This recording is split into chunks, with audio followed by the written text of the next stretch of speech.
ودي يا معلم. الله الله.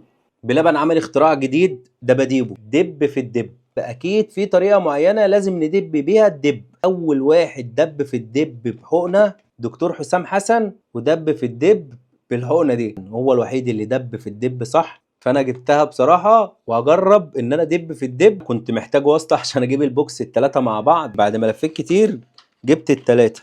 يا خلاص اختي كميلة. انا حبيت اجربهم كلهم عشان كده جبت الثلاث اطعمه، بيستاشيو وشوكولاته وكندر. ويلا بينا نجربهم على طريقه الشيف حسام حسن. كانت فكره جامده قوي منه ان هو يجيب الحونه بتاعت التتبيله ويدب في الدب. فقسم 4 وبسم الله وندب.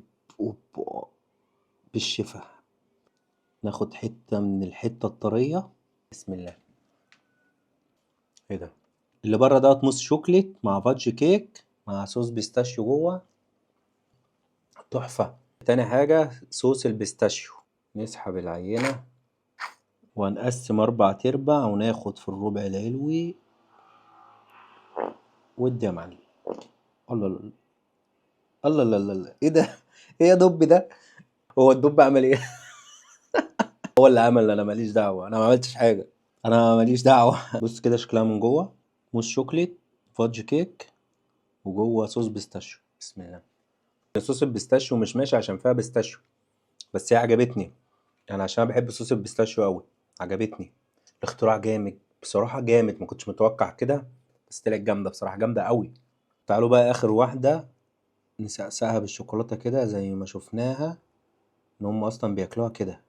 فتعالوا نغرقه كله بالشوكولاتة، نغطيه بالشوكولاتة. كل اللي جربها قال لك احسن صوص فيها الشوكولاتة. وكمان في ناس قالت ان هم غيروا جودة الشوكولاتة وعلوها.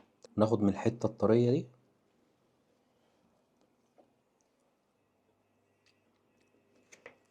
حلو. عايز اقول لكم ان هي بصوص الشوكولاته تحفه، والاختراع ده جامد، عجبني قوي بصراحه. بصوا يا الشوكولاته عموما اتاخدت مني اصلا وانا بصور. كنت معاكم انا اسلام صبري. ما تنساش تعمل لنا متابعه ولايك للفيديو دوت، وبحبكم في الله.